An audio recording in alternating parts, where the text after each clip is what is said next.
बिस्मिल्लाहिर्रहमानिर्रहीम। अस्सलाम वालेकुम डियर स्टूडेंट्स, मैं हूं मोहम्मद शिराज बहादुर और आप लोग देख रहे हैं मेरा YouTube channel learn with Shiraz Bahadur. चलते हैं टॉपिक की तरफ। Chapter number 3 lecture 2 Newton's laws of motion. अब हमने डिस्कस करना है इस वीडियो के अंदर Newton second law of motion. Previous video में हमने न्यूटन फर्स्ट लॉ को डिस्कस कर लिया था। आज हम इसमें Newton second law of motion को डिस्कस करते हैं।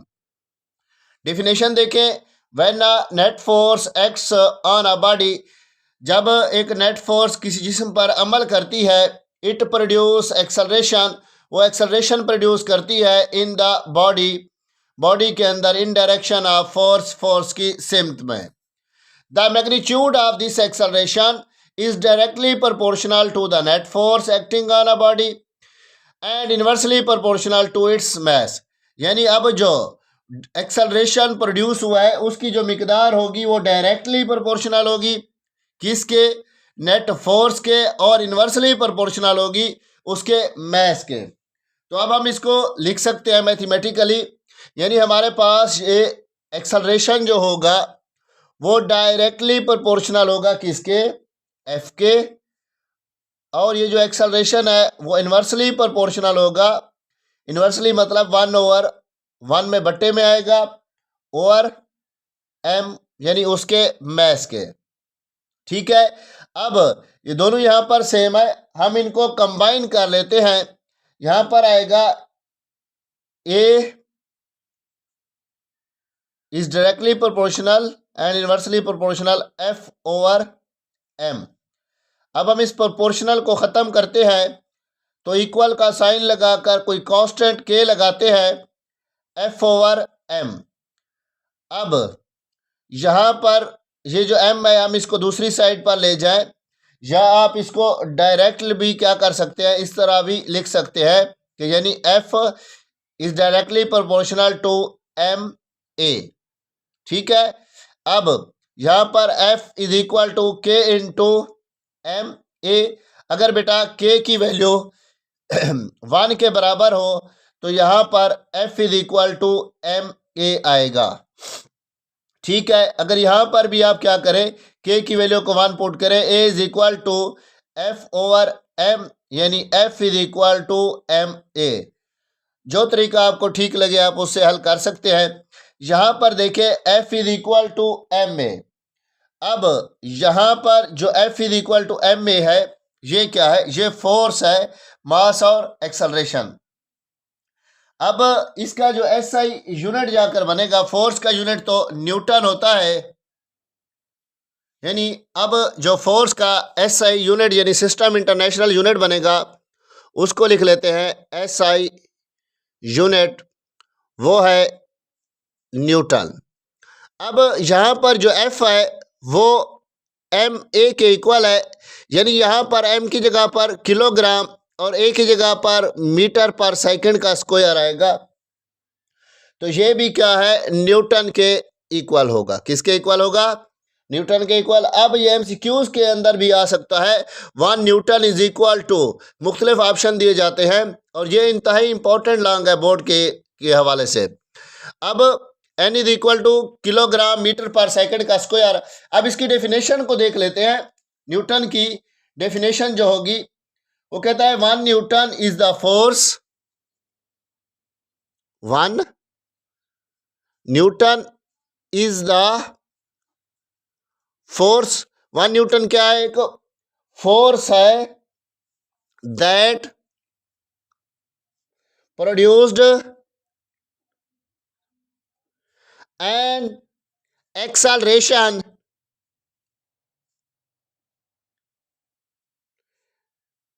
of 1 मीटर पर सेकेंड का square in a body of mass of 1 kilogram. अगर हमारे पास 1 किलोग्राम की कोई भी बॉडी होगी तो वहाँ पर एक्सेलरेशन जो पैदा होगा वो 1 मीटर पर सेकंड का स्क्वायर होगा। तो ये 1 न्यूटन के इक्वल होंगे। 1 Newton force is that produced an acceleration.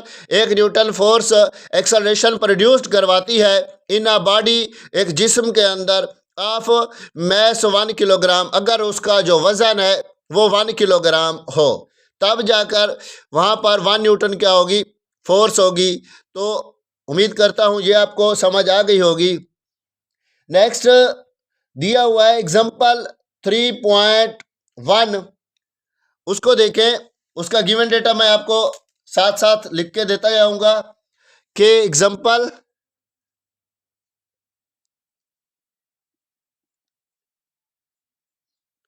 3.1, अब उस 3.1 एग्जाम्पल के अंदर लिखा गया है find the acceleration that is produced by a 20 Newton force in a mass of 8 kilogram. अब हमने क्या फाइंड करना है, find the acceleration that is produced by a body 20 Newton force in a mass of 8 kilogram. अब इसका given data देखें।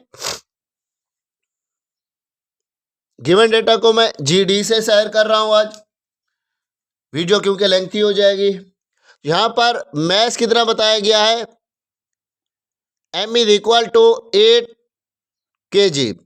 उसके बाद वहां पर एक्सेलरेशन प्रोड्यूस करवाना है हमने, फोर्स की वैल्यू बताई गई है, फोर्स यानी F is equal to 20 newton. जो चीज हमने फाइंड करनी है टू फाइंड वो है एक्सेलरेशन।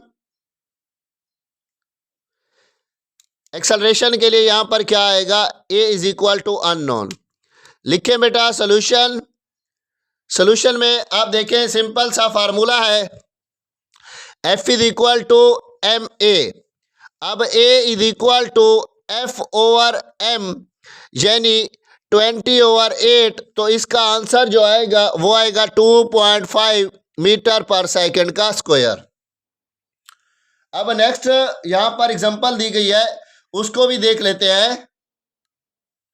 नेक्स्ट एग्जांपल है a force acting on a body of mass 5 kilogram produced an acceleration of 10 metre पर second. What acceleration the same force with will produced in a body of 8 kilogram. यानी अब यहां पर given data को देखें। Given data में हमारे पास दो मैसेज दिए गए। वो कहते हैं कि force acting on a body of mass 5 kilogram produced an acceleration. अब 5 किलोग्राम का जो बॉडी है वो 10 मीटर पर सेकंड का स्क्वायर एक्सेलरेशन प्रोड्यूस करवा रही है। अब हमने एक्सेलरेशन फाइंड करना है अगर हमारे पास बॉडी का मैस क्या हो, ज्यादा हो। अब देखें अगर बॉडी का मैस 8 किलोग्राम है यानी ज्यादा हो गया है, तो मैस ज्यादा तो उसकी वेलोसिटी कम, वेलोसिटी कम तो उसका एक्सेलरेशन भी क्या होगा, कम होगा। मिसाल के तौर पर एक गाड़ी, छोटी गाड़ी और एक ट्रक के वेलोसिटी में फ़र्क होता है क्योंकि उनके मैसेज में फ़र्क होता है। अब उनकी वेलोसिटी में फ़र्क है तो उनके एक्सेलरेशन में भी क्या आएगा, फ़र्क आएगा। तो यहाँ पर गिवन डेटा में m1 पहले दिया गया है वो है 5 किलोग्राम, m2 दिया गया है वो है 8 किलोग्राम, एक्सेलरेशन a1 दिया गया है वो है 10 मीटर पर सेकंड का स्क्वायर, और एक्सेलरेशन a2 वो हमने फाइंड करना है। तो applying Newton second law of motion, हमने Newton second law of motion को अप्लाई करना है। सोल्यूशन लिख लेते हैं इसका, फाइंडिंग डेटा यहीं पर है। ठीक है, अब सोल्यूशन की बारी आती है। तो F is equal to m1 a1, ये आ गई question number 1। F is equal to m2 a2, ये आ गई इक्वेशन नंबर 2। अब इनकी ये साइड बराबर है तो हम इन दोनों को बराबर कर लेते हैं, यानी m1 a1 is equal to m2 a2। अब हमने फाइंड क्या करना है, a2 की वैल्यू फाइंड करनी है, तो इसको इस साइड पे ले आएंगे। a2 इज इक्वल टू, ये मल्टीप्लाई हो रहा है यहाँ पर डिवाइड होगा, m1 a1 ओवर m2, यानी a2 is equal to m1 है 5 मल्टीप्लाइड बाई 10 ओवर क्या है 8। तो acceleration a2 is equal to 50/8 है। तो यहाँ पर क्या आएगा, इसका आंसर 6 6.25 मीटर पर सेकंड का स्क्वायर। यहाँ पर आएगा 6.25 मीटर पर सेकंड का स्क्वायर। उसके बाद देखते हैं बेटा कि एक और एग्जांपल दी गई है, एग्जांपल नंबर 3.3। एग्जांपल नंबर 3.3 को देखें।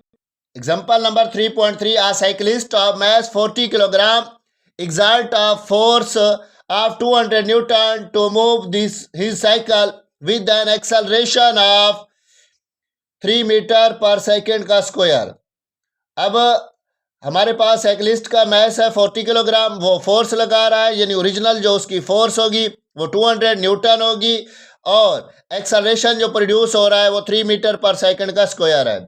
How much is the force of friction between the road and the tyre, यानी फोर्स ऑफ फ्रिक्शन हमने फाइंड करनी है जो कहाँ पर मौजूद होगी, हमारे पास रोड और टायर्स के दरमियान होगी। तो गिवन डेटा इसका लिख लेते हैं। एग्जांपल 3.3, इसका गिवन डेटा लिखते हैं। गिवन डेटा में हमारे पास क्या मौजूद है, गिवन डेटा। अब गिवन डेटा में बेटा देखिए हमारे पास सबसे पहले मैस मौजूद था, वो है 40 किलोग्राम। उसके बाद है एक्सेलरेशन ए, वो है 3 मीटर पर सेकंड का स्क्वायर। उसके बाद फोर्स यानी ओरिजिनल फोर्स बताई गई है वो है 200 न्यूटन। उसके बाद जो चीज़ हमने फाइंड करनी है, हमने नेट फोर्स फाइंड करनी है, और उसके बाद क्या है, हमने फ्रिक्शनल फोर्स भी फाइंड करनी है। तो हमारे पास हम क्या करते हैं, फोर्स फाइंड करते हैं, यानी टू फाइंड जो होगा वो हमारे पास फोर्स होगी नेट फोर्स। उसके बाद फोर्स ऑफ फ्रिक्शन। अब नेट फोर्स को हम क्या करते हैं, एफ से रिप्रेजेंट कर देते हैं, और फ्रिक्शनल फोर्स को हम स्मॉल एफ से ज़ाहिर कर देते हैं। सॉल्यूशन लिखते हैं इसका। अब इस नेट फोर्स के लिए हमारे पास न्यूटन सेकेंड लॉ मोशन मौजूद है। F is equal to M में F is equal to M की वैल्यू है 40 मल्टीप्लाइड बाई 3। अब यहाँ पर किलोग्राम है और इसका यूनिट क्या होगा, मीटर पर सेकंड का स्क्वायर। तो यहाँ पर आएगा 120 किलोग्राम मीटर पर सेकंड का स्क्वायर, जो न्यूटन के इक्वल होती है 120 न्यूटन, इसका आंसर आ जाएगा। उसके बाद देखते हैं बेटा हमारे पास हमने फाइंड क्या करना है, नेट फोर्स भी आ गई है, हमने फाइंड करना है फ्रैक्शनल फोर्स। फ्रैक्शनल फोर्स के लिए बुक वाले ने जो फार्मूला लिखा है उसको देखें। Net force is equal to applied force, यानी जो उसकी ओरिजिनल फोर्स थी, F naught minus force of friction. Force of friction को हमने स्मॉल एफ से रिप्रेजेंट किया था, यानी F is equal to F naught minus small F. अब हमारे पास एफ की वैल्यू है 120 और इसकी वैल्यू है 200 माइनस एफ हमने फाइंड करना है। इस 200 को दूसरी साइड पर ले आएंगे। 120 minus 200 is equal to minus F, यानी minus 80 is equal to minus F. अब ये माइनस इस माइनस से कैंसल हो जाएगा, F is equal to 80 newton. Next है बेटा इसी टॉपिक के अंदर मैस एंड वेट। अब अक्सर बोर्ड के अंदर शॉर्ट क्वेश्चन पूछा जाता है, मैस और वेट में फ़र्क लिखें। तो आपने हमेशा इसी तरह लाइन लगाकर मैस और वेट में फ़र्क लिखना है। मैस क्या होता है, quantity of matter possessed by a body. अब क्वांटिटी ऑफ मैटर है, यहाँ पर quantity of matter possessed by a body. आपने ऐसे नहीं लिखना मैटर ऑफ अ बॉडी, ये नहीं, यहाँ पर आएगा क्वांटिटी ऑफ मैटर। और वेट के अंदर आएगा weight of a body is force of gravity acting on it. ये क्या है, पोजेस्ड बाय अ बॉडी, यानी उस बॉडी से पोजेस्ड होगी।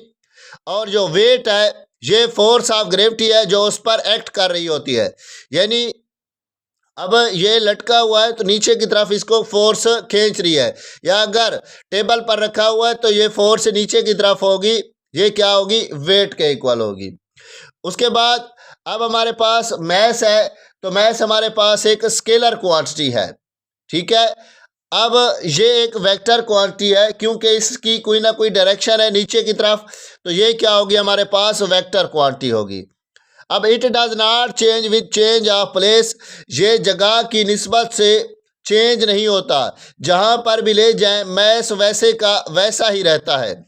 उसके बाद यहाँ पर देखें it change with change of place, यानी अगर हम इसको स्पेस में ले जाएं तो ये क्या हो जाता है, इसका वजन चेंज हो जाता है। या अगर हम पानी के अंदर कोई मैस उठाते हैं तो वहाँ पर इसका मैस बनिस्बत कम हो जाता है, क्योंकि वहाँ पर एक फोर्स लग रही होती है, ठीक है। अब इसके बाद it measured by beam balance, हम इसको सादा से बीम बैलेंस की मदद से मेजर कर सकते हैं, लेकिन इसके लिए it is measured by spring balance, इसके लिए स्प्रिंग बैलेंस होना चाहिए, ताकि इसको जब लटकाएंगे तो ये नीचे की तरफ फोर्स लगाएगा, यानी फोर्स ऑफ ग्रेविटी की वजह से नीचे जाएगा, तो ये उसका वेट होगा। अब ये किलोग्राम में मेजर होता है और ये मेजर होता है न्यूटन के अंदर। इसका formula m is equal to F/A, यानी न्यूटन सेकेंड लॉ मोशन लगा रहा है। अगर हम इस फार्मूले की मदद से भी चाहें वेट की वैल्यू मौजूद हो तो हम क्या कर सकते हैं, यहाँ से मैस की वैल्यू भी फाइंड कर सकते हैं, यानी m is equal to W/G, ठीक है। अब चलते हैं नेक्स्ट, इस टॉपिक का सब टॉपिक है Newton's third law of motion, यानी न्यूटन का तीसरा कानून। अब यहाँ पर क्या होगा कि to every action there is always an equal but opposite in reaction. अब वो कहता है कि हर एक्शन का रिएक्शन होता है, जो है ना मिकदार में तो उसका बराबर होता है, लेकिन उसकी डायरेक्शन क्या होती है, मुख्तलिफ होती है। अब यहाँ पर देखें to every action there is always an equal but opposite in reaction. अब रिएक्शन तो होगा लेकिन वो क्या होगा, अपोजिट होगा। तो आप ऐसे भी कह सकते हैं to every action has a reaction equal in magnitude but opposite in direction, यानी मिकदार में मजावी लेकिन सिमत में क्या होगा, मुखालिफ होगा उसके, ठीक है। अब यहाँ पर देखें, अब कंसीडर करते हैं दो बॉडीज, एक बॉडी हमारे पास क्या है, ए है, तो दूसरी बॉडी क्या है, बी है। अगर हम इन दोनों को आपस में क्या करवाएं, इनका एक्शन करवाएं, तो ये एक अगर एक्शन करेगा, एक बॉडी ए है एक बी है, अगर ये इस पर एक्शन लगाएगी तो लाजमी बात है ये क्या करेगा, एज अ रिएक्शन इस पर कोई ना कोई फोर्स लगाएगा। मिसाल के तौर पर अगर हम इनको आपस में क्या करते हैं, लड़वाते हैं, तो ये इस पर एक्शन करेगा और ये इस पर रिएक्शन करेगा। इनकी मिकदार तो बराबर है लेकिन सिमत में ये क्या है, मुखालिफ है, ठीक है। उसके बाद वो कहता है कि book lying on a table, यानी टेबल के ऊपर एक बुक रखी हुई है। अब बुक का कुछ ना कुछ जो वेट है वो क्या कर रहा है, मिसाल के तौर पर ये ग्रीन कलर की क्या है, बुक है। अब ये इसका वेट नीचे की तरफ होगा, लेकिन एज अ रिएक्शन टेबल इसको क्या कर रही है, ऊपर की तरफ रोके हुई है। या एक बालून होता है हमारे पास जिसे सादा ज़बान में गुब्बारा कहते हैं, वो क्या कर रहा है, गुब्बारा।